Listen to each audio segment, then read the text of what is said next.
Meet me in the foyer. 'Twas the night before Christmas, when all through the foyer not a creature was stirring, not even a mouse. The stockings were hung by the chimney with care, in hopes that St. Nicholas soon would be there. The children were nestled, all snug in their beds, while visions of sugar plums danced in their heads. And Mamma, in her kerchief, and I in my cap, had just settled our brains for a long winter's nap, when out on the lawn there arose such a clatter, I sprang from my bed to see what was the matter. Away to the window I flew like a flash, tore open the shutters and threw up the sash. The moon on the breast of the new fallen snow gave a lustre of midday to objects below, when what to my wondering eyes did appear but a very drunk Linda. Oh no, she's been on the beer. Ho, ho, ho, my friends. Greetings, glad tidings, and salutations to you all, and apologies to Linda for sullying her good name. Hello, I'm sorry, Linda, I couldn't resist. Can't remember the last time I had a beer, to be honest with you. It's been a very, very long time. So yeah, I It's don't. Yeah. gin all the way, is it? Is it? Well, no, nothing really. I don't really drink. No, I'm with you there, to be honest. Yeah. I'll decline the champagne at Christmas and maybe just Yeah. have a little No, we'll have a glass of champagne if it's a special occasion, but that's it. yeah, no, we're the same. We're very good people. So you're well, I hope, Linda. Well, yeah, very, very well, thank you. Just finishing off my last bits of deadlines, and then I am off until the 5th of January. Wow, Is nice. fabulous. That is excellent. Yes, time to Mm, put your feet up yeah, and just chill out. Yeah. yeah, What do you yeah. do? Do you watch? Do you still watch movies, or do you Oh just yeah, I stay watch away? movies, like old movies that I Yeah. haven't seen for a long time. Well, I watch lots of TV and catch up on like series that I've been wanting to watch throughout the year where I've not really had the time to watch. So I will Mm, probably like binge some series. But let's see. lovely. What about Yes, you? well, I watched my Christmas viewing started, was it 2 weeks ago when I went to see Die Hard in the cinema when they were doing a Hmm. special screening.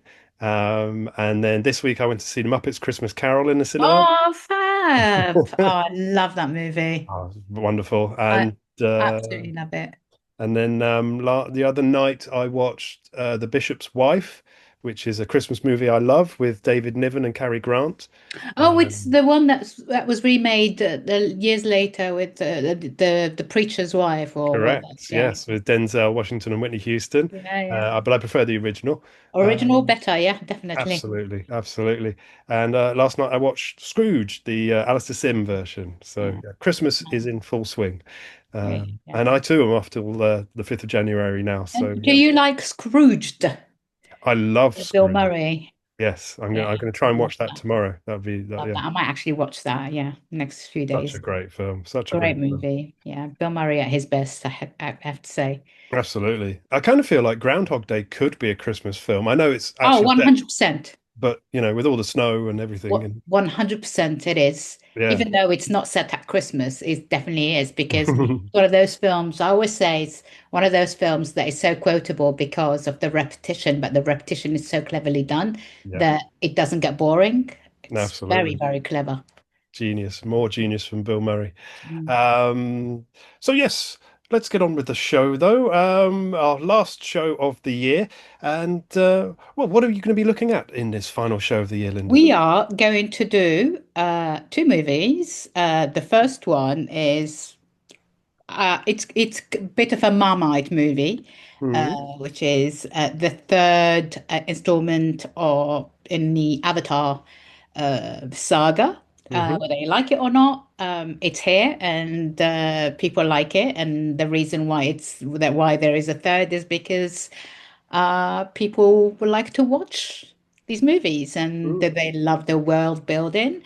And then I am reviewing one of my favorite movies of the year, Marty Supreme, a Ooh. movie by Josh Safdie, starring the one and only Timothée Chalamet, who I adore, who I won't have a single bad word said against. So yeah, let's see if I liked Marvelous. either of those movies. Fantastic. And there'll be Well, no no, bad you know words. I liked one of those movies. I just said one of my favorite films of the year, so Oh, I gave it away a bit, but yeah, giving that one away, absolutely. But no bad words for Timothy coming from this direction at all. yeah, He's love him. clearly clearly one of the actors of his generation, and will be a proper movie star forever. Well, he's the new Leo. He's the new, like Yes, this generation's Leo DiCaprio, you know. absolutely. Yeah. Someone who like really believes in himself, and that is not an insult, you know. Mm. It's a good thing, you know. Yeah, seems like a really nice guy as well. Whenever I see him Yeah. on talk shows, comes across as a sort of genuine, down to earth sort of Yeah, guy. he's just a bit of a nerd, really, isn't he? Like Yes. he's not, you know, people. I remember him at the beginning of his career, like when he had just done Call Me by Your Name. I mean, he's known for being in Interstellar and other things before that, and he was in Mm. TV series. I think he was in Homeland, and you know, he's been around for a while, and.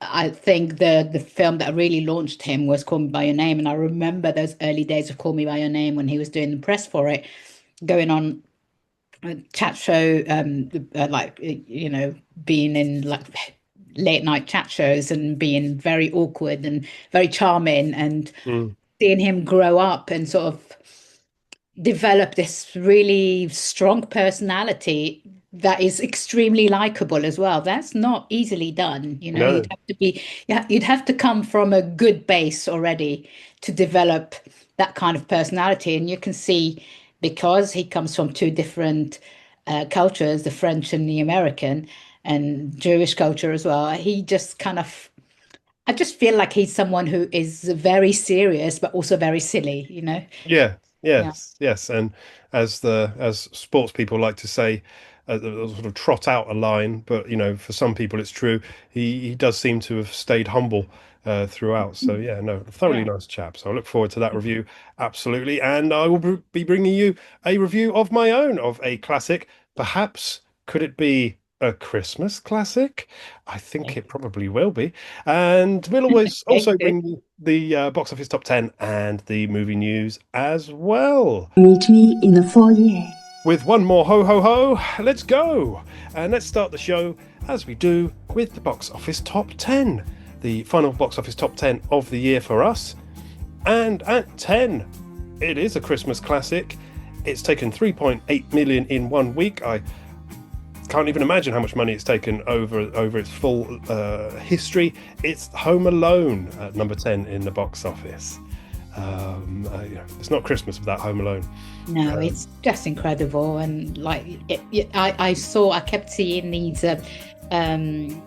Macaulay Culkin was on some YouTube show over this week, and I kept seeing like clips of his conversation and him talking about really passionately about that role. And I just think, like, again, he's another one who is so likable that you just can't help but fall in love with that character and just sort of keep loving that movie forever, really. Absolutely. And at number 9, it's Eternity in its second week on the chart. David Freine's fantasy romantic comedy starring Miles Teller, Elizabeth Olsen and Callum Turner, which you can hear Linda review on a previous episode of Meet Me in the Foyer. I feel like I was a little bit too, not harsh, but like I wasn't overly enthusiastic. I liked it, but I wasn't too overly enthusiastic. But the more I'm thinking about that movie, the more I'm thinking, out of all these movies about like a what do you call it, like, oh my God. Anyway, out A of all these, situationship, I think the kids call it these days. out of all of these romantic comedies that have come out of this year, I just felt like this one was really hit the spot, and I feel like I wasn't kind enough to it, so it's fallen off. It's about to fall off the top 10, but I would really like it if more people went to see it, because it's actually quite a lovely movie, and 3 extremely good performances. Well, I think that came across in your review, but and as I say, listeners can go back and hear for themselves and hear that Linda does indeed recommend it, and I will be looking out for it as soon as I can find it on streaming. Above that, number 8, it's Silent Night, Deadly Night. 1 week on a chart, and that's made £183,000. Good movie. A I like that. remake? It's a Actually, it's the third really in this franchise. So there was an 80s movie, and then there was a movie remade in 2012, and this is the third one of the movies. And actually, in my opinion, this is the better one because the original had all the gore and all the horror in it, but the characters weren't super developed. I feel like in this one, there's like some proper character development, and I really enjoyed watching it. I thought it was quite good. Wonderful. Don't want to upset Linda, but at 7, it's Now You See Me, Now You Don't. 5 weeks on the chart now, 6.5 million. Again, reviewed by Linda, and you can hear what she thinks on a previous episode of Meet Me in the Foyer. Look, if it keeps people going to cinemas, then they can watch whatever they like. I'm just saying there are better movies for you to go and watch at the cinema, but Yeah, no, I agree. Be like me and go and see Muppets Christmas Carol. Yes, exactly. Above that, it's not a film, but I'm sure it's drawing quite a lot of people. It's The Nutcracker from the Royal Opera House, a 2025 ballet. Above that, a film I did see advertised, but I don't really know anything about. It's Fackham Hall. Yes. First week on release. I have not seen it because I was supposed to be reviewing it, but then they usually, week of release screenings for me for press are Monday, Tuesday, and then you write up your reviews and you file on like either Tuesday evening or Wednesday morning. Right. The screening for this was on Wednesday morning, and it would have finished just after lunchtime, and it just made it too complicated for me to. But apparently, it's doing really well. It's kind of like a parody of, like upstairs downstairs type thing. You know? Yeah. Okay. Interesting. Above that, number 4, it's Durand Bar in its second week on the chart. That's made 1.2 million, the Indian Hindi language spy action thriller. At number 3, it's Five Nights at Freddy's 2. Its second week on the chart. That's now made 5.2 million, which is an impressive take for a film that's not pleased the critics very much. Well, I mean, people are going to watch it because they like the video game. So, like, it's one of those things, isn't it? It's like, I don't know.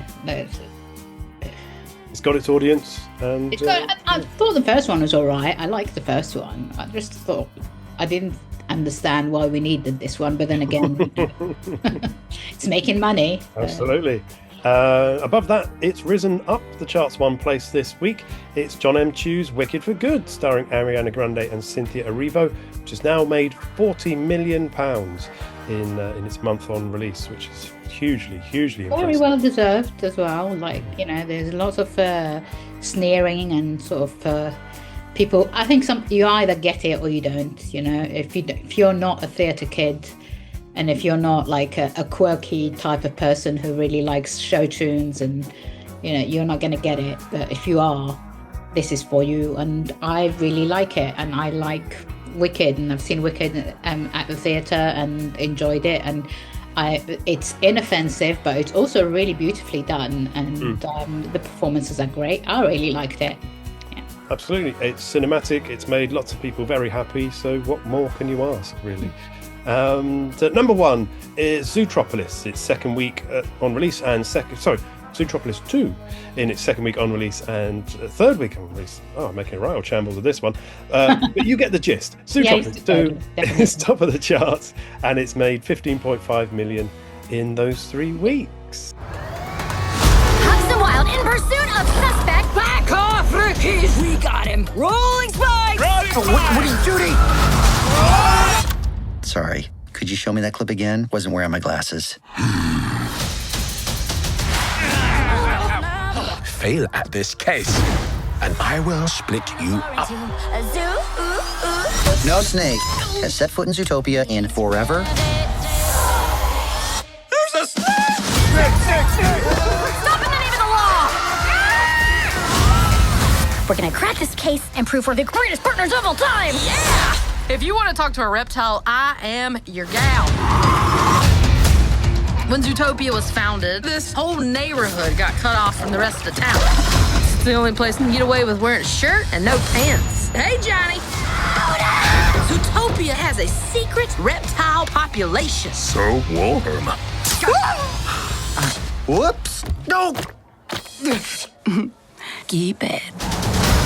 If whatever you're tangled up in has to do with snakes, it's dangerous. I want the fox and rabbit gone. Come on! Oh. Ow! Stop pulling my ears! Stop pulling my ears! Cannonball! Come back!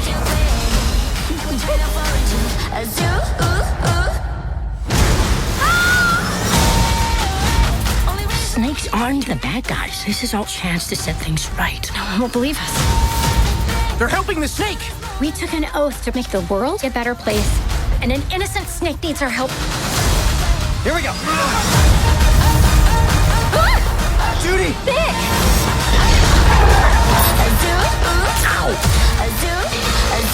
We need out of here. Hey, Flash, 100-yard dash. We need to get across town. No problem. Disney's Zootopia 2. In theaters November 26th. Tickets available now. Look, it's by no means a brilliant animation. Actually, far from it. It's okay.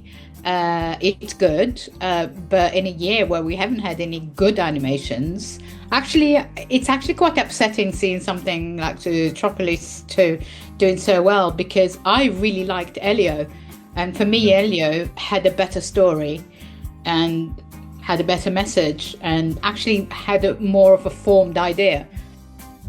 Zootropolis is just like another sequel that is made just because the first one did well. But I suppose they're very lucky because it's a year where animation has been very poor this year. Mainstream animation.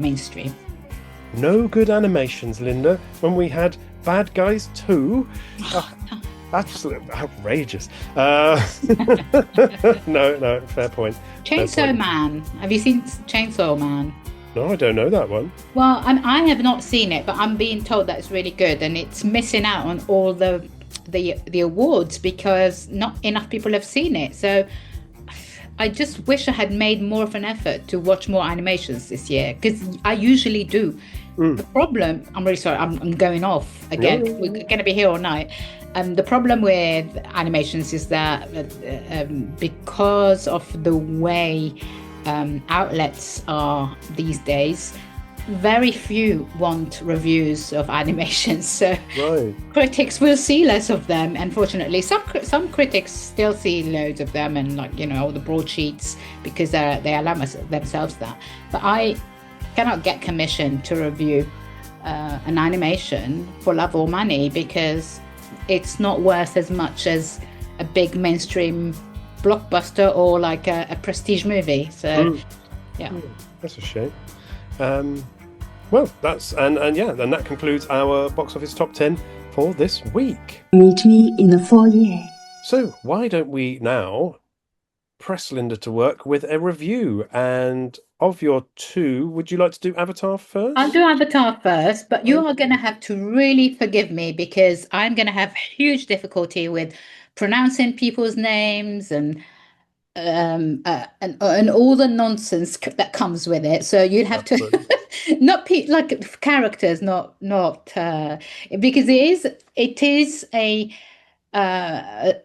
franchise that is super popular and it has a huge following, but at the same time it has the world building is great and everything, but the characters, I feel like they're very difficult to pronounce and they're very difficult to keep up with. So you'll have to forgive the way I pronounce things. So why don't I do a little link in? Yeah. It's rather cynical, I'm afraid, but that's just the way Avatar turns me. Great news. If you're feeling sleep deprived, James Cameron is bringing the third installment of his Fern Gully franchise Avatar to cinemas this month. Yes, Avatar Fire and Ash, now seemingly the only films prepared to employ Sam Worthington, returns with a strong female cast who I hope are being paid extremely well for wasting their time, as you will be able to hear, if not see, Zoe Saldana, Sigourney Weaver and Kate Winslet. So, will this instalment be fire, or will it leave the taste of ash in your mouth?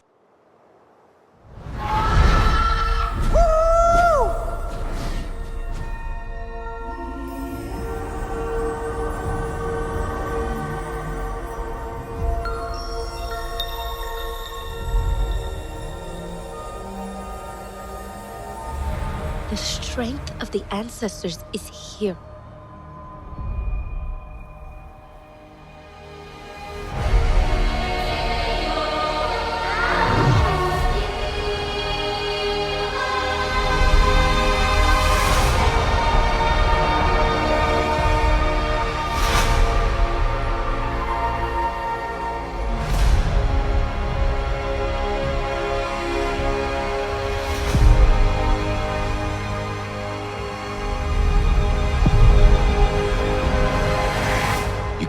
Live like this, baby.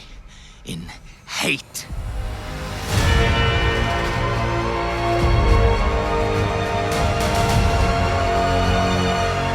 If there is something you can do, then you must do it.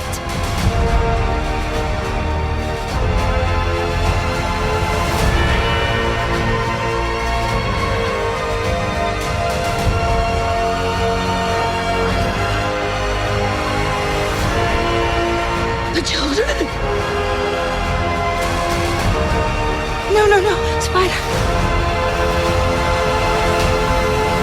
And we will find another way.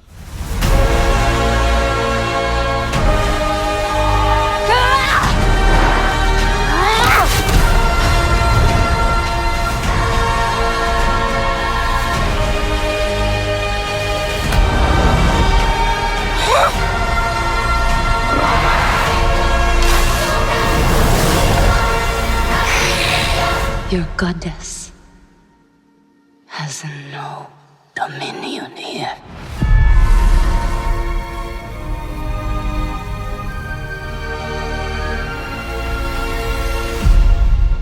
Linda.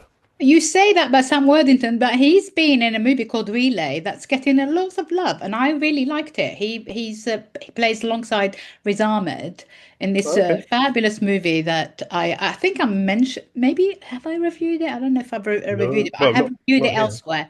I've done like a print review for it, and I just go and look it up. Watch the I thought it was so fantastic. It was like almost like a spy thriller. Really interesting. It falls a little bit at the last hurdle, but it's a good movie.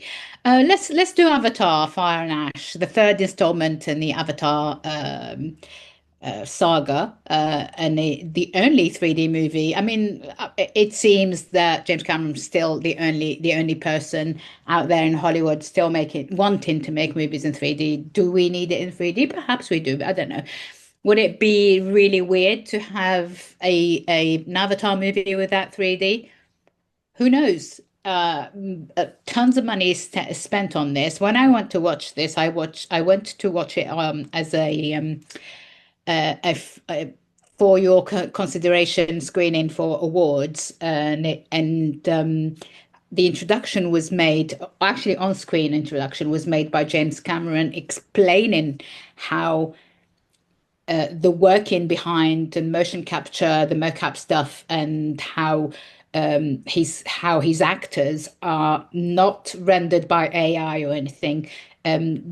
Although there is lots of CGI, every single motion that you see on screen by those Na'vi characters, the green or blue characters, is all done. It's a rendering of actual action by his actors, and I think that is really important to make that distinction. And I wish that introduction was made for each screening you go to. I don't know whether that was a special one, because I just went to this BAFTA one, and I don't know if it's the same for all of them.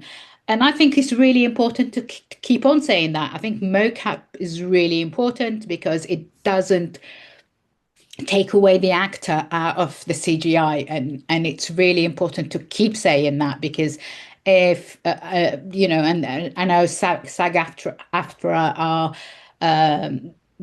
very insistent on getting all the actors to sort of sign petitions not to let themselves be rendered by or their likeness used for the future. And I think that's really important to say that. So let's get on with this story. So this one is set a year after the last film, and the story picks up with Jake Sully, who used to be a Marine, now turned into a Navy, had his we know the story. I don't really need to go back, and it's so complicated and so silly and so sort of over the top that it's if you haven't seen the first two, there's absolutely no way for you to understand the third one. So please go and watch the first two. As I say, it picks up from the last movie, which was with the Way of Water. And him and his wife, Neytiri, played by Zoe Saldana, they are still grieving over the loss of their teenage son, and they're living with the sea-loving Metakaina clan tribe, which are almost like a bit like a I want to say like Maori, almost like a Maori clan with all the sort of you can see. I don't know if you saw the second one, but it's all sort of like Maori tattoos and stuff. I mean, it's but they are also. It's cleverly done that there is no offense, I don't think, and the person who has all those Maori tattoos is actually played by a Maori actor. So they're living with them, but then they're trying to find some peace. But Pandora's in trouble again because they're never far away from trouble. This time the danger comes from the Ash people and an aggressive, fiery, aggressive Navi tribe led by Virang, who's played by Una Chaplin. Brilliant performance, actually. And she basically, she's teamed up with the old enemy, Colin Quaritch, Stephen Lang, who is dead in real life, but also he's in the body of an avatar. I mean, again, it's so complicated. If you don't have the headspace for these kind of things, you are not going to enjoy. And this is 3 hours and 15 minutes, quite a long movie. So yeah, it's quite a long movie, and I felt like the arc was also extremely similar to the one before the Way of Water. So, but at the same time, I don't hate these movies. I remember going to see the first Avatar all those years ago and hearing in advance, and I just remember Mark Kermode saying how much he hated it, how ridiculous he found it, and I wanted to watch it anyway, and I was expecting to absolutely hate it, and I ended up really liking it. So, and I wasn't the only person who liked it. It's the best, the highest scoring movie of all time at the box office. I don't know if it's been beaten by anything lately, but up to now it has been. So again, like if you don't like those stories, you're not going to enjoy yourself. But at the same time, I think it looks so beautiful, and just if you let yourself go, if you like that kind of stuff, if you like fantasy, sci-fi, I'd say it's more sci-fi than fantasy. There are elements of sci-fi, obviously, but like it's a lot of the world building heads more towards the sci-fi. So. It's more familiar faces. Kate Winslet plays Ronal, and who is the sort of the mother or the wife of the tribe leader and the water tribe, and Jermaine Clement, who was in the last movie. I love Jermaine Clement. To me, completely wasted here because we don't get to see him. He doesn't have like a pivotal role towards the end, but we don't get to see too much out of him. He plays a marine biologist who gets to do something very heroic at the end. I mean, I think I've said everything I need to say, really, because I as I said, the mocap, you cannot fault it. I feel like it's too long, but at the same time, if you pay the money, and he is someone who loves these characters so much that I feel like maybe someone else should write the next script or even direct it. He probably will never let someone else direct it, but I feel like someone who isn't so close to that world needs to write the next script. I think, love it or hate it, this is going to do a lot of money. Although, I'm not 100% sure. I feel like there's been more negativity towards this time around than the first and the second. But does it still have a huge following? Let's see. I think people will watch it. I think people will go and buy a ticket to watch it. You also have Marty Supreme, which is coming out on Boxing Day. Will that completely, overtake it? And Chalamet's got a huge following. I don't really know. And I know it actually opened slightly earlier than the weekend. I think it opened on Wednesday. That will we should be able to tell by the end of the weekend whether it's been successful and whether it's doing well. But I don't think fans will care. I think it's not exactly anything new. We've seen it all before, and if that's what people are after, then give them what they're after. I just wish there were the stories or the narrative or like the storyline or the plot was a bit more complex than this. I feel like the villains are too villainous, like caricatural villainous. It's all very Scooby-Doo. Do you know what I mean? Yeah. But at the same time, generally I cannot fault it, and I really admire all the CGI. I admire the mocap stuff, and it's brilliant. And in this day and age, that someone like Cameron is being given carte blanche to go ahead and make these movies and carry on making movies and having this vision and carrying on with his vision. Not everyone can say that. And if he does succeed in making money out of this, that means cinema is in good health, in my opinion. I don't pray for his I don't want this movie to fail, even if I don't think it's perfect. The last thing I want is for a movie that was made with millions and millions of dollars to be failing, because if that fails, if us who love cinema are also failing. Yes. Do you know what I mean? Yes, Yeah. very good point. No, very good point. As you probably got from my intro, I'm not a fan. I watched the first one and having fallen asleep, rewatched the first one, and I found it silly, unoriginal, derivative, all of those things. But as you say, you make a very good point. It's Cameron's vision, and it's making astronomical sums of money. It's the first one is the second highest grossing film of all time, adjusted for inflation, and not. What's the highest now? Because it was the highest for a very long time. What is the highest now? Adjusted for inflation, Gone with the Wind is still the highest grossing film of all time. Oh, I see. Okay. Not adjusted for inflation. Avatar is the highest still grossing. The highest, with Avengers second and Way of Water third. Yeah. So it's making huge. Both have grossed over 2 billion. The first one nearly 3 billion. He will make the money. I mean. Yeah.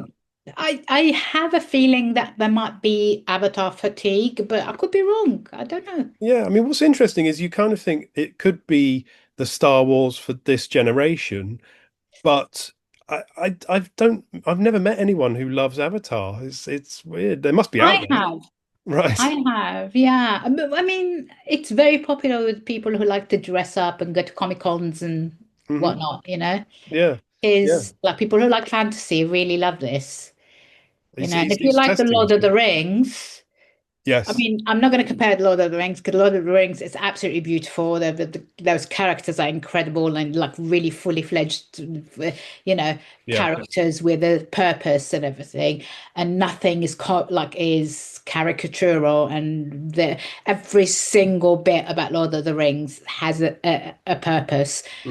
This is a bit silly, but at the same time, if you suspend disbelief and if you leave your brain at the door, they are very similar movies. Absolutely. Yeah.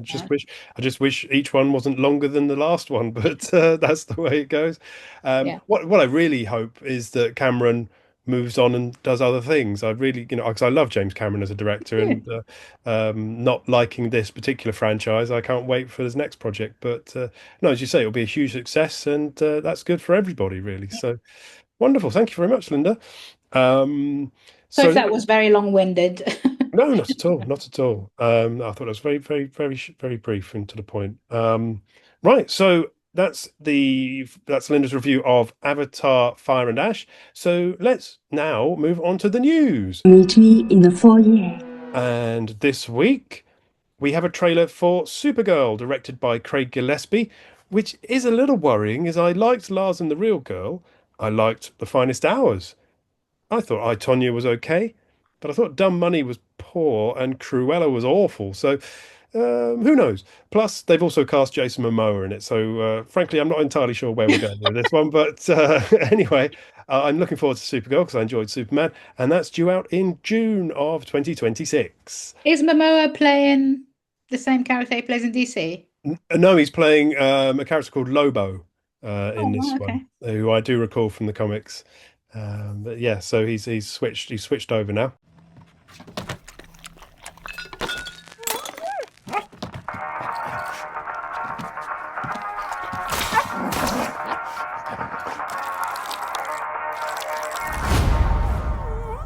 You managed to get most of it on the paper this time. Good job, buddy.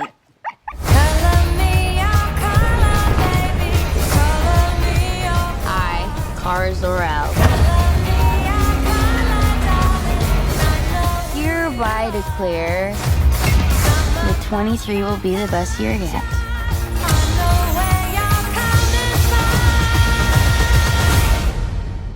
Let's be honest, babe, it's not a very high bar to clear. I didn't know any of you were still alive. What was it like to lose everything in a day? Proton didn't die in a day. The gods are not that kind.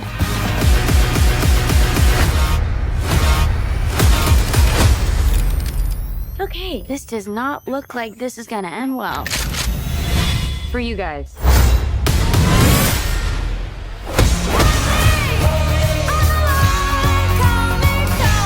Do others on your planet have powers like you? No, it's a pretty small group of two.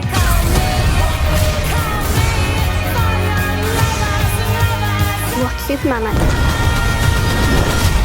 He sees the good in everyone. And I see the truth.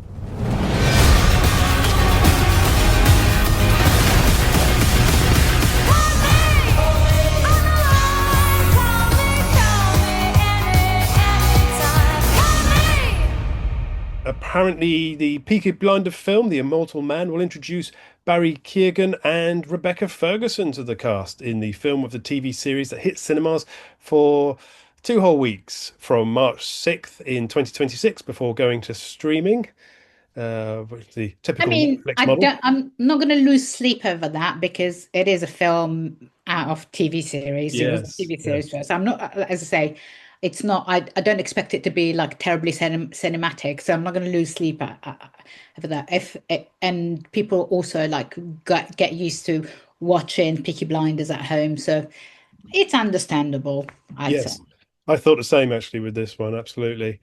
We have a trailer for the new Bob Odenkirk film, Normal, which excitingly combines the acting talent of Bob Odenkirk and the directing genius of Ben Wheatley in a film due out in April of 2026, which is very exciting when I realised those two were working together. Yeah, I love Ben Wheatley. Yeah, absolutely. Disney are working on a live-action Gaston movie in a spin-off from Beauty and the Beast. It's with Spider-Man Across the Spider-Verse co-director Dave Callaham tackling the script, and the Force Awakens and Andor producer Michelle Rejwan overseeing the project. It's a live action. Yes. Interesting. For some reason. Josh Gad was apparently working on a version, but that's not happening, and this is a whole different thing. So look out for that That's a shame. next year or the I year. love Josh Gad. Yeah, he's wonderful, isn't he? We have a first trailer for Steven Spielberg's new sci-fi movie starring Josh O'Connor, Emily Blunt, and Colin Firth. Now Due that out I've seen. June. Have I've you? seen, yeah, I've seen the trailer. No, Mm. I've not seen the movie. I've seen the All right, trailer. yeah. Have you seen I, the trailer? I haven't watched it yet. No, I'm saving that. I'm saving it up. I'm so Very, excited. mm, I really am. Like I think it's probably the one thing I'm the most excited about for next summer. absolutely, And absolutely agree. I love Spielberg. I absolutely do. You know, I've said, I think Spielberg's a genius, and anything to do with aliens and Spielberg. Let's just hope he pulls it off anyway. Oh, yes, Yeah. absolutely. Great Yeah. cast as well. Great cast. If you found out we weren't alone, if someone showed you, proved it to you, would that frighten you? Good morning, Kansas City. Let's take a look at today. Today is today's.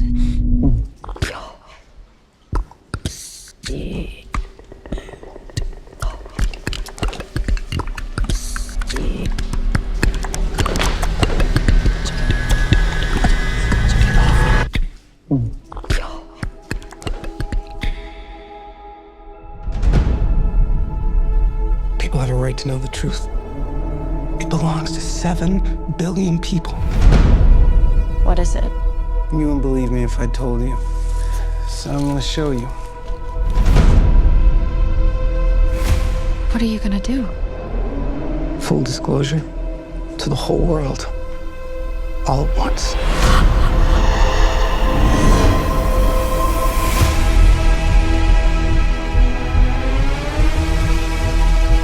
People keep wondering. Encountering the unknown. They're coming! They're coming! They are starved for the truth. Do you think there could be others? Why would he make such a vast universe? Yet save it only for us?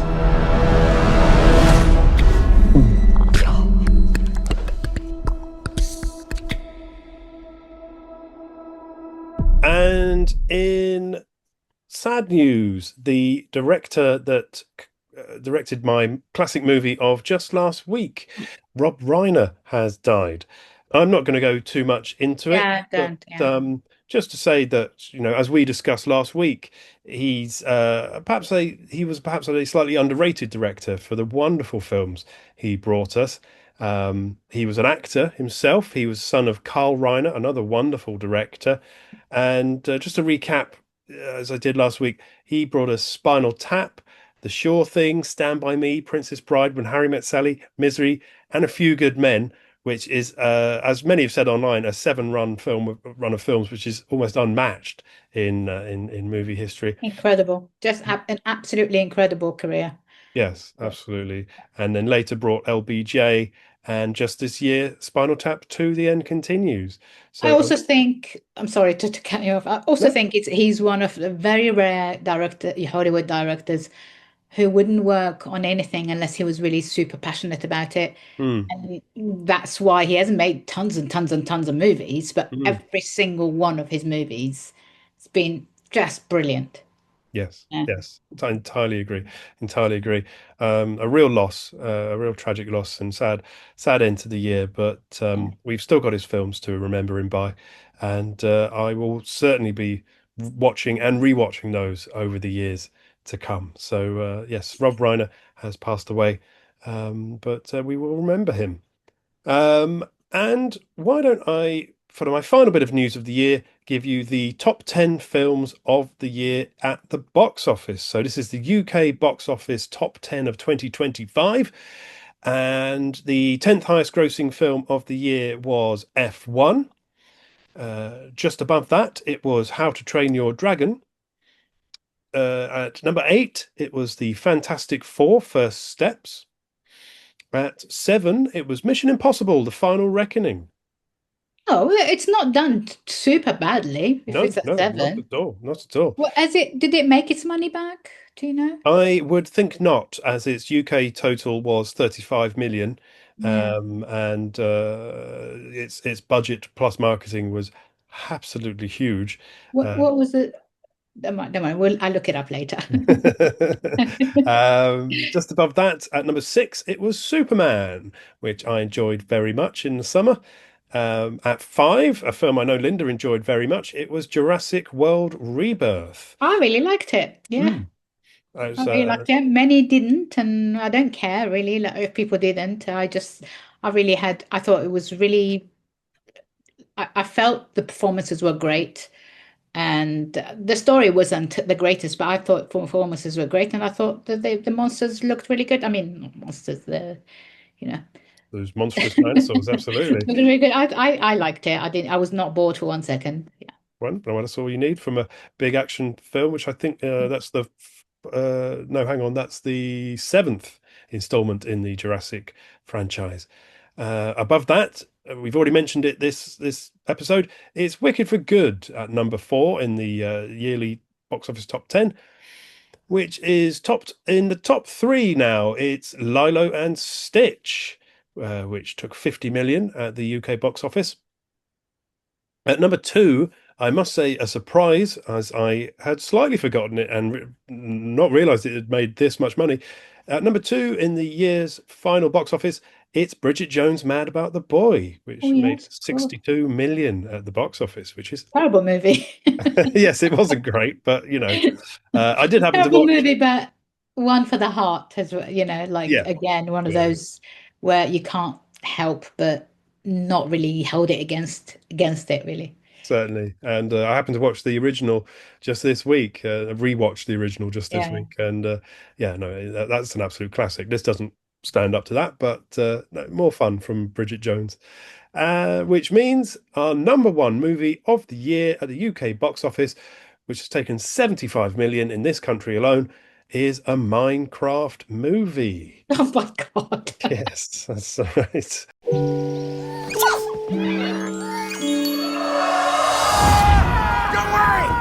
Pushing our ball with this water bucket! Release!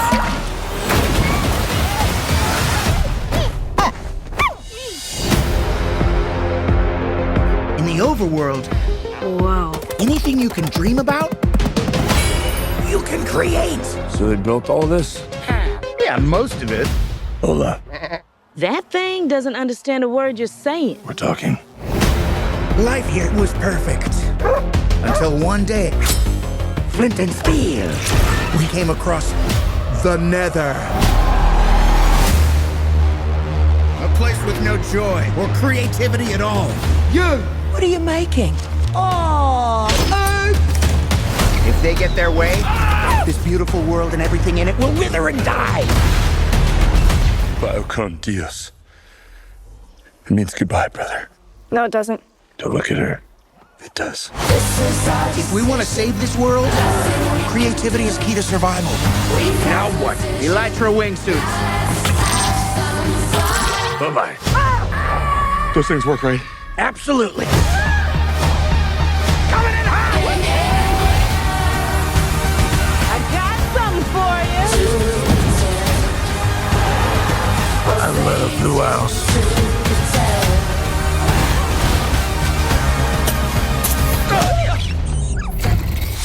Oh my gosh, I'm so sorry. This place makes no sense.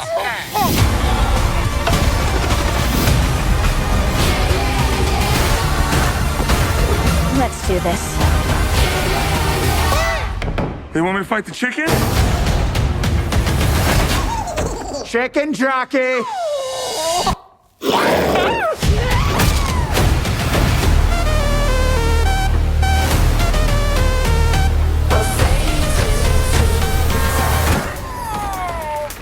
Oh no, not again. Oh my God, are you all right? Your head is huge. Another one starring Jason Momoa, but also Jack Black. So, yeah. I didn't mind it. I thought I went to a screening full of kids and they were all shouting and screaming. That's all that matters, in my opinion, you know. Fair enough. Yes, it wasn't. It didn't do it for me, but No, it's silly. It's very yeah. silly. And there's more to come, I believe. More Minecraft movies to Yeah. come. Right, so that's the end of the news for this episode, and in fact, the year. Meet me in the foyer. So why don't we now go for Linda's next review, which is a film I think we're both anticipating quite hotly. Yeah.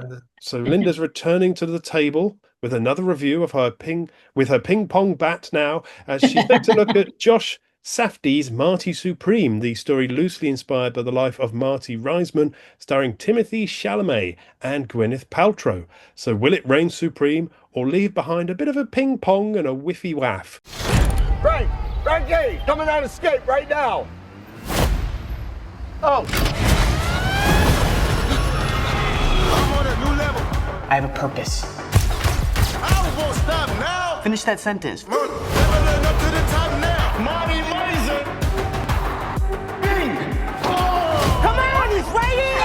Teach Marty Baller how to be a boss. Boy. Come on, keep going. Imagine you're like a stick of dynamite. This drama is very important to me. I can't undercut the drama. I can help you. These are facts.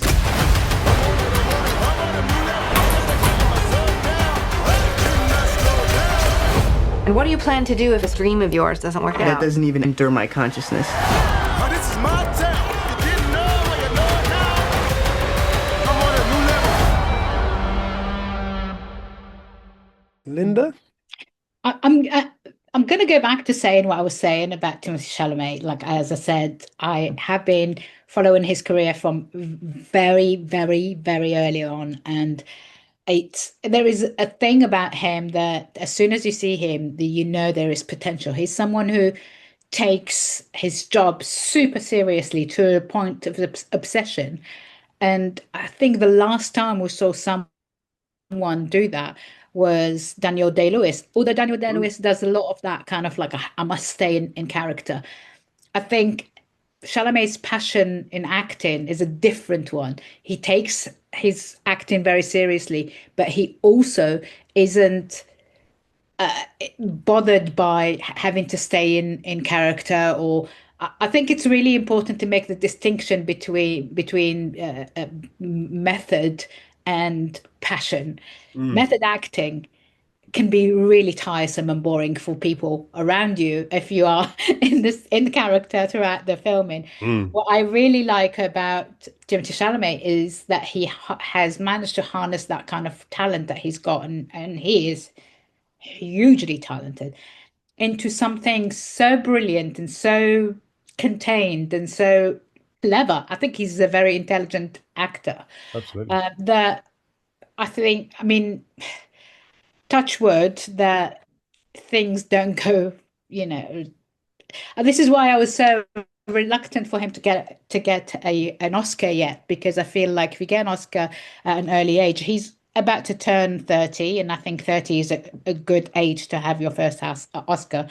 Was nominated for Call Me by Your Name at the age of 22 or 21, right, whatever he was. He was the youngest ever male nominee for Best Actor at the Oscars. And I thought when he got nominated, I felt like if you nominate someone and they win at the age of 21, and I feel like that about other actors, to be honest with you. What do you have to look forward to? You know, what do you have to strive towards? And he's been doing this whole shtick about like wanting greatness to advertise Marty Supreme, and that thinks what Marty Supreme is about. So it's a film that doesn't do anything subtly. You know, it grabs you by the collar and it never lets go. If you know any of Josh Safdie, I mean, Safdie brothers, we know from Good Time, from Uncut Gems, and other films before that, and shorts. They've worked on shorts. This kind of high, kind of like, you know, their films are almost like if someone is on crack or coke or speed, or it's things happen all the time. And I really like that about their movies. They're movies that put you in positions of stress throughout the movie, throughout the story, and they never let go. And there is a way. It's almost like in the first Indiana Jones movie. I felt that kind of adventure, that you're not doing something and you calm down, and then something new happens and you find yourself in other. It is a mainstream movie. It's his first mainstream movie. Actually, it's A24's most expensive movie to date. And I feel like I feel like he has enough of a fan base for the movie to do well, but who knows? So Timothée Chalamet plays Marty Mauser, as you said, based on a real life ping pong player, a Jewish shoe shop clerk in 1950s New York. He has a big mouth and bigger dreams even. He wants to take over the table tennis world by storm. And he's got this new invention, which is the Marty Supreme ball. Up to now, everyone was playing with a white ball, but he wants to bring the orange ball. That's hence all the advertising has been all about men walking around with orange balls on their heads. Yes. So it's a mad idea, but Marty believes it completely. He's so sure of his success that he will not let anyone get between him and his dream. So that he's at the meantime, he's sneaking around with his childhood sweetheart, who is now married to another man, Rachel, played by Odessa Zion, who is brilliant. I think she probably is likely to get a Best Actress, maybe supporting nomination at the Oscars. Later he becomes fixated on faded movie star Kay Stone, played by Gwyneth Paltrow. Gwyneth Paltrow is the best she's been in a very long time here. Loved her, that character. I mean, she's got that kind of like old, like 50s kind of like a class anyway in her look. So she just absolutely fantastic, this performance. And then, as I said, Safdie keeps all these sort of plots and subplots spinning like plates all at once, and he's like they're taking care of this subplot and then taking care of this subplot. I find that so impressive, and I think we saw a little bit of it in Uncut Gems, but Uncut Gems was a lot more, the storyline was a lot simpler. This one is just grandiose. There's so much going on. So there's no breathing space in any way, and it's hectic all the time. And then you've got Fran Dasher, the nanny, ex-head of SAG-AFTRA, who's been now replaced by Sean Astin from The Goonies. So she plays his mom, and then you've got Kevin O'Leary, plays some kind of like sleazy businessman, Milton Rockwell, who's married to Kay. You have Abel Ferreira, who turns up doing, playing this kind of dodgy mafioso, and then you've got tons and tons of Taylor the Creator, so many cameos, tons of people who aren't actually actors who end up in this movie. I have to say, genuinely, I mean, I've seen maybe 3 fantastic movies this year. One battle after another, Marty Supreme, and Train Dreams. These 3 movies, I think, are, in my opinion, what I aspire to watching every single day at the cinema. This is why I put up with watching so much crap to cover whatever is out in the cinemas. If I can get 3 movies like this every year, I am happy, and I'm happy to put in all the work and sit through all the avatars in the world, and sit through all the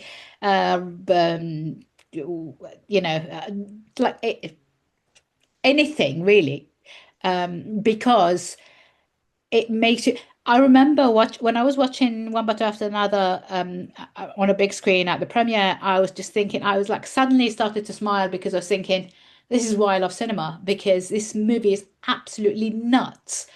And if people didn't carry on going to cinema, we are at risk of never seeing films like this. And that same feeling I felt whilst watching Timothée Chalamet. Chalamet actually is producer on this. I don't know if he's producer just by name or because it is, again, an A24 movie. But I feel like he's also been working on this for 8 years. He even taught himself ping pong to be able to play, and the ping pong playing, it's absolutely out of this world. I just love this movie. I really loved it, and I want people to go and see it in cinema. Do not wait for it to be on streaming. Genuinely, listen to me. You want to see this with a bunch of people, because I like the screening that I went to. It was so brilliant that to the point where people he would say something really offensive because his character is not a super likable character. But you can't help but root for him. Yeah.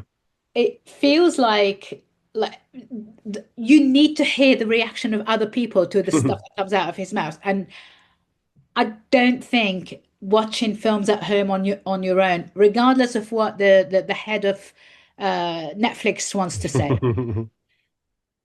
watching films with other people, getting their reaction, nothing beats that. Absolutely nothing beats that. So go and see Marty Supreme. Go and see Avatar as well, but go and see Marty Supreme. It's out in cinemas on the 26th of December, so Boxing Day.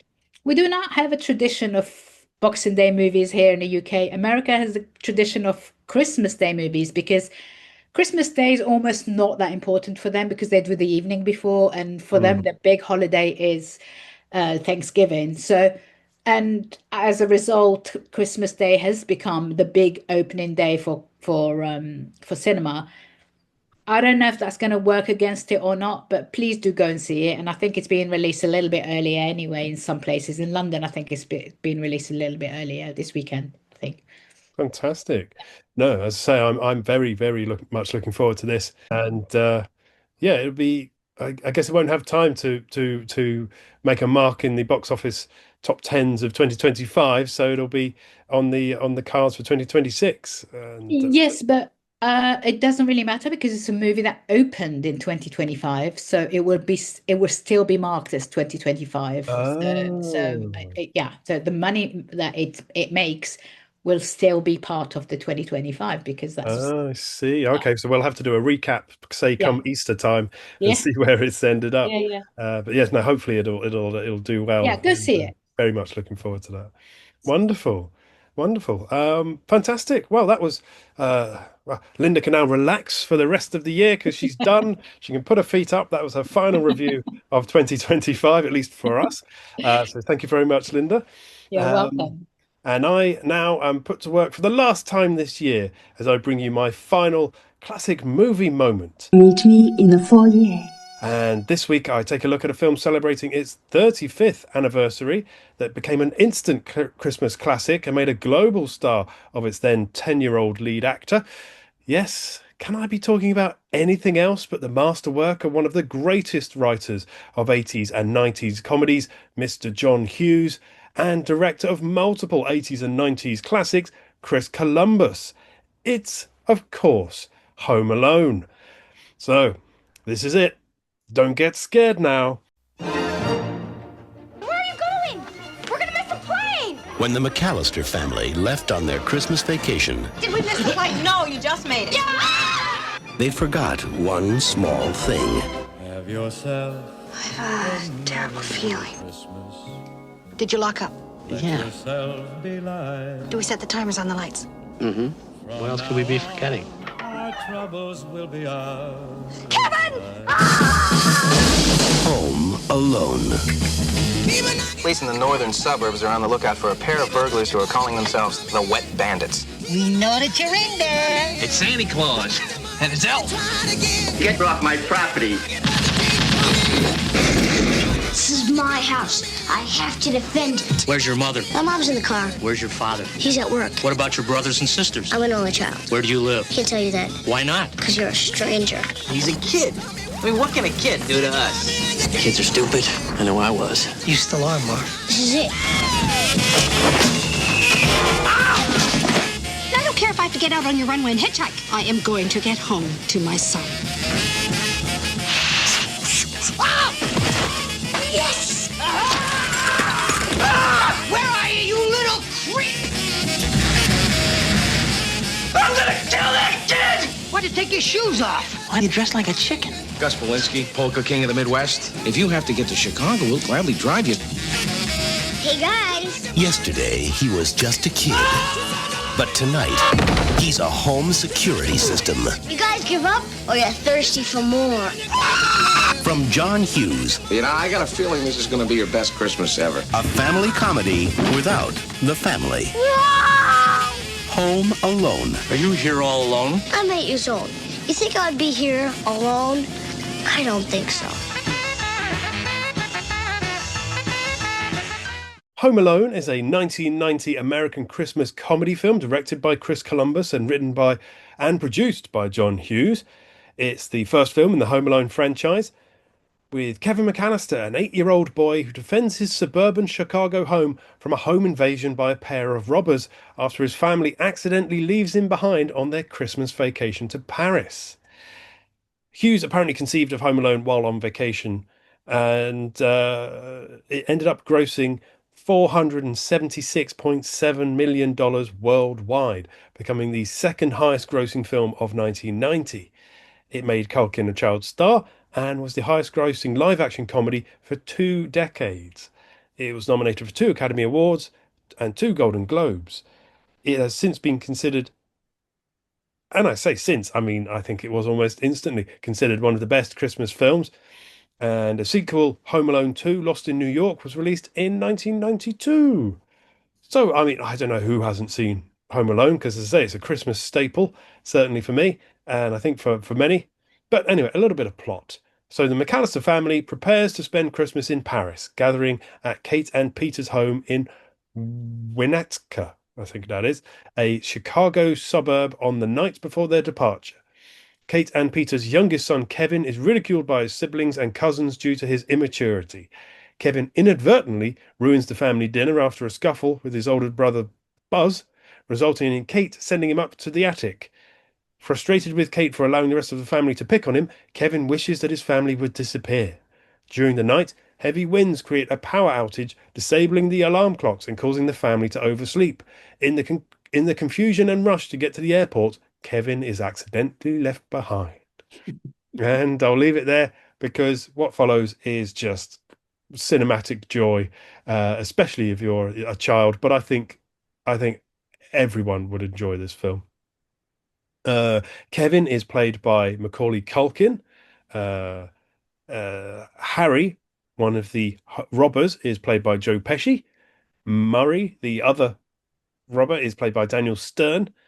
Peter, Kevin's father, is played by John Hurd. Marley, the elderly neighbour, is played by Robert Blossom. Kate, Kevin's mother, is played by Catherine O'Hara. Gus Polinski is a small part in the film, but an absolute legendary cameo by John Candy. And Kevin's youngest cousin is played by Kieran Culkin, Macaulay's younger brother, who has surprisingly gone on to be a bigger star possibly than Macaulay, as he's continued and won an Oscar at last year's ceremony, of course. So yes, John Hughes conceived the idea for Home Alone while preparing to go on vacation. He said, I was going away on vacation, making a list of everything I didn't want to forget. I thought, well, I better not forget my kids. And then I thought, what if I left my 10-year-old son at home? What would he do? Imagining that children are naturally most scared of robbers, Hughes also worked that aspect into the plot of the film. Hughes originally asked Patrick Reed Johnson to direct, but he was committed to directing Space Invaders. So he turned to Chris Columbus, who had left National Lampoon's Christmas Vacation before shooting because of a personality clash with actor Chevy Chase, which is a familiar tale from for all of us who know tales of Chevy Chase and actors. So yes, Columbus came aboard, and apparently his contribution was the Old Man Marley character, which, watching it now, as I did again this week, I can't imagine the film without that character. He's such a vital plot element, and there's actually a slightly unconvincing and strange fan theory online that Old Man Marley is in fact Jesus, and and you can take bits from the story and see how in fact he is a sort of yes, a retelling of the Christ story online, which is one of those amusing fan stories, but not very convincing. Um, so yes, Hughes suggested Macaulay Culkin to Chris Columbus because they'd worked together already on Uncle Buck. But Columbus felt it was his duty to audition other people, so he actually auditioned 200 other kids for the part, but then ended up coming back to Culkin, who he felt was the perfect choice. Before casting Catherine O'Hara, Hughes had also considered Susan Sarandon, Kirstie Alley, Blythe Danner, Joanna Cassidy, and Candice Bergen. And Sam Worthington, David Jukes, and Danny Aiello were considered for Peter, Kevin's dad. Whilst for the role of the neighbour, Old Man Marley, they had actually considered using James Stewart, but ended up casting Robert Blossom instead. I mean, I would have thought that Stewart was retired by that point, so he may not have actually wanted to take the role. A real shame. I would have loved to see James Stewart in that. Oh, that would have been so good. What a way to sort of, what a conclusion to a brilliant career that would have been. Yeah. For the Harry role, they were considering Robert De Niro and John Lovitz, but they both turned it down. So Joe Pesci was cast. Although he apparently he told producers he would only accept an offer and he wouldn't audition for the role. And Tim Curry and Joe Pantoliano and Zach Norman were considered before Pesci actually accepted the part. Uncle Frank, who's the grumpy uncle in the film, was actually a part written for Kelsey Grammer, apparently, but then Grammer turned out to be unavailable. And as I said at the beginning, John Candy makes a very small cameo in this film, but he's absolutely, for me, one of the highlights of it. I think I've said this multiple times. I love John Candy. He's way up in my top sort of 3 actors of all time. I just absolutely adore him, and his scenes are brilliant and hilarious, and were shot in only 23 hours, as he only had 1 day to shoot. He took a fee of only $414 as he was doing a favour to Hughes, who, as he had also appeared in Hughes's Uncle Buck with Macaulay Culkin. And Hughes said a lot of his dialogue was improvised, which you can tell, and it's absolutely brilliant. And some lovely outtakes actually online you can find now.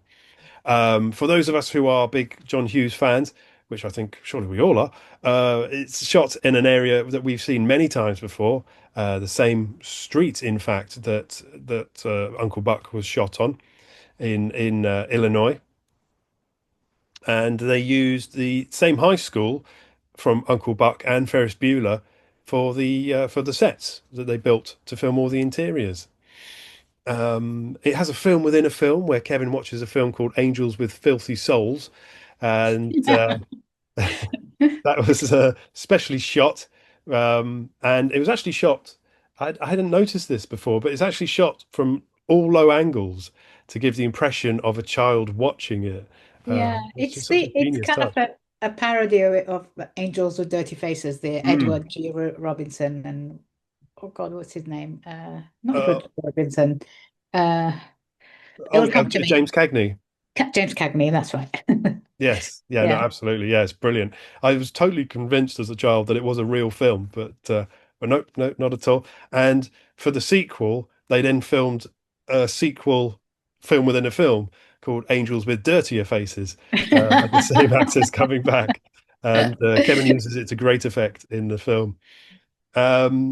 Cinematographer Giulio Macat recalled that Pesci was more difficult to work with than Culkin, which from his "I'll only accept an offer, not an audition" kind of rings true.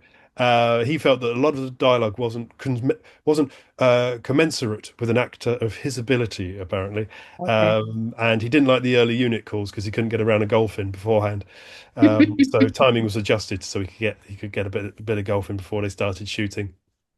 Apparently, Pesci also said that he found it frustrating that because Culkin was on set all the time, they weren't allowed to swear, which I think is where a lot of the sort of Muttley style frazzle, razzle, frazzle, zazzle comes from when he's being brutally tortured by Kevin later in the film. Um, yeah, the stunts are amazing in this film. I mean, absolutely wince-inducing moments of physical comedy and stunt work, which is all real, of course. There's no CGI in this film. Apparently, the stunt guys weren't even allowed to use harnesses and things like that because it was visible. So it's all done for real, obviously with some prop trickery in there. But as I say, how people didn't come away from this film with major injuries is absolutely beyond me. The stunts are staggering, and there's a scene with a tarantula, which for me, as an arachnophobe, is absolutely wince-inducing to watch, and was real. There was a real tarantula on Stern's face in that moment. Apparently, Columbus initially wanted to use Bruce Broughton to score the film, and early posters actually have his name on it, but he was unavailable. So Columbus then joked, "Why don't we get John Williams?" And because he has a connection with Steven Spielberg, he contacted Steven Spielberg, and he ended up getting John Williams to cast what I think is one of his most sort of intriguing scores. You can always tell a John Williams film, but this one is a little bit different, a little bit mysterious, and has a sort of Christmas tinge to it, of course, as well. It was, as I say, released in 1990, and its release date was brought forward to avoid competition with Three Men and a Little Lady, which I think it's aged far better than I have to say. And it was released on VHS it went straight to release rather than rental, and was the highest selling video of all time at that point when it came out in 1991, which is where I saw it. Where I think I heard every other kid in school talking about it, and someone lent me their copy, and I was just blown away, just absolutely addicted to this incredible story of a child who basically gets to live out every childhood fantasy you've ever had, be it eating a giant plate of ice cream or, sledging down the stairs or whatever it is. Just a brilliant film. But I did get I had the same feeling with Big for me. Yeah. That was the same kind of Yeah, no, totally. What would I do if I was, an adult? And Yeah, that's a really good call. Absolutely.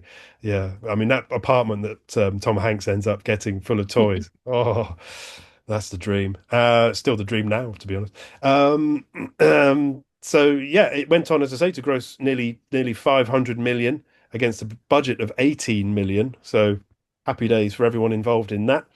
It was number one at the box office for 12 consecutive weeks, and stayed in the top 10 until it was removed from top spot when Sleeping with the Enemy opened, and but was staying in the top 10 until April, well past Easter weekend, and then made two more appearances back into the top 10 in May, June, and again later on in June, which is just incredible. I don't think anything like that happens anymore. And it has the Guinness World Record for the highest grossing live action comedy ever, until it was overtaken by The Hangover Part 2, depressingly, and has had the record for the highest grossing live action comedy film domestically in the US until surpassed by Barbie in 2023, in fact. Now, this might shock you, but it got mixed reviews on release, and its online review rating is 66%. Which is just outrageous. I don't know who's marking it down, but they're not marking it down in Poland when it's played on Polsat every Christmas Eve, apart from in 2010 when they didn't play Home Alone, and the channel received 90,000 complaints from Polish viewers who needed their fix of Home Alone, and more power to them, I say. It was nominated for 2 Academy Awards, one for Best Original Score by John Williams, and for Best Original Song for Somewhere in My Memory, with music by Williams and lyrics by Leslie Bricusse. Although it lost, as did Goodfellas, that we mentioned the other week, to Dances with Wolves. I don't know what was going on that year. and it actually features prominently in the comedy Christmas film Violent Night, quite prominently actually, and that's another one that I did enjoy last year watching, another Christmas movie added to my list. As I said, it was followed by a sequel in 1992, Home Alone Lost in New York, which brought back most of the cast. For that film, Culkin was paid 4.5 million to appear, compared to the 110,000 that he got for the first film. I remember the press was just aghast at this child being paid this much money, and what was he going to do with it, and how many jelly beans was he going to buy with 4.5 million, and all this sort of stuff. And it was then followed by a third film in 1997, which has got different actors and a different storyline, and it's not very good. And then a fourth film with some of the same characters from the first two films coming back, but again isn't very good. Then a fifth film, and then finally a sixth film, which was like a sort of TV movie. So let's just focus on the first two. They did think about making another sequel with the original cast back, and maybe Pesci and Stern were still obsessed with Macaulay Culkin's character, but now they were going to take out their revenge on his kid. But no, that didn't come to anything at all. I would love to see one with Macaulay at the age he is now. Yes, that'd be brilliant. Absolutely. He has occasionally done little bits online, like little shorts, but yeah, yeah. a new one would be fantastic. Yeah, I mean, as I say, from the moment I saw this film, I was just addicted. It was like a complete sugar rush. Just, never seen anything like it. A child-led film with an incredibly charismatic, believable, just brilliant child. Macaulay Culkin was just a revelation, really. And the whole film is fantastic. I really think it still stands up. It's a really clever plot. John Hughes really knows how to capture sort of a childhood and the sort of magic of it. There's even a bit in it where the moment in which his siblings are confused into thinking there are enough kids in the car is when a neighborhood boy comes along, and he's just sort of rummaging through the bags in their car, and he gets accidentally counted. And that's something that Hughes loves, that sort of slightly odd, kooky neighborhood boy who just sort of turns up, sort of a classic little Hughes trope. I noticed this time as well, as the film reaches the point of drama in which his mum finally realizes that Kevin's not on the plane, and a famous moment where she just sort of sits forward in her seat on the plane and shouts, "Kevin!" It immediately cuts to sort of the biggest emotion, sort of comedy high of that point in the film, because that moment is followed by Kevin then sledging down the stairs of his house and out into the front lawn. So I think that's a really nice edit, in that a child might be slightly panicked by that dramatic moment, and then immediately that's completely leavened by this, oh, brilliant, look at that, that's incredible. And then from that moment on, the stunts just get bigger and bigger and bigger and more extreme. As I say, it really captures childhood, sort of bickering with your siblings, being ignored by your parents, or feeling ignored, feeling bullied. It's got emotional ups and downs. It's got, the highs of doing whatever you want, but then the sadness of your family being missing. It's got the scary basement. It's got the scary neighbor. It all sort of weaves together beautifully. But it works as a Christmas film because the whole theme is about family. It starts off like, we all get annoyed with our families, especially maybe over Christmas. But then by the end, even Kevin realizes that, family is the most important thing, and he needs, however annoying his siblings are, he loves them and he needs them. As I say, it's got some of the best stunts and gags and pranks I've ever seen on film. If there were a stunt award, this film should have won it. I only noticed this time, actually, that when there's a moment where Joe Pesci breaks in through the back door and a blowtorch burns off the top of his head, and it's actually, he ends up with a Christmas pudding on his head, because there's like a little tuft in the middle and then the shape of the cream on top, which I'd never noticed before. Yeah, so really that's it. If you haven't seen Home Alone, I don't know how, but it's going to be on TV all over the place. You can stream it, you can buy it. It's in cinemas as well. You've got to see Home Alone. You've got to. And 2 stands up as well because it's got added Tim Curry. So, for someone who's never been a fan of The Christmas Story, this is the ultimate family Christmas film. Not only as a family film, but as a film whose overriding motif and theme is the family, and that's the most important thing. So that's Home Alone from me. It's the ultimate Christmas movie. Really? I think it's definitely in that conversation, along with It's a Wonderful Life. It's Definitely one of those. So that's it for another week, and in fact for 2025 for Meet Me in the Foyer. Thank you for meeting me and Linda in the foyer throughout the year. We hope we've entertained and enlightened, and you'll meet us again in the foyer of 2026. But until then, thank you, Linda, for another excellent show and all your hard work. Thank you. And generously giving us your time, because I know you're incredibly busy. But to all of you, please have a wonderful Christmas, whatever you're doing, and whomever you're with. We look forward to seeing you and maybe a few new faces in 2026. So take care and happy Christmas, you filthy animals. Christmas. Goodbye for now. We'll see you next year.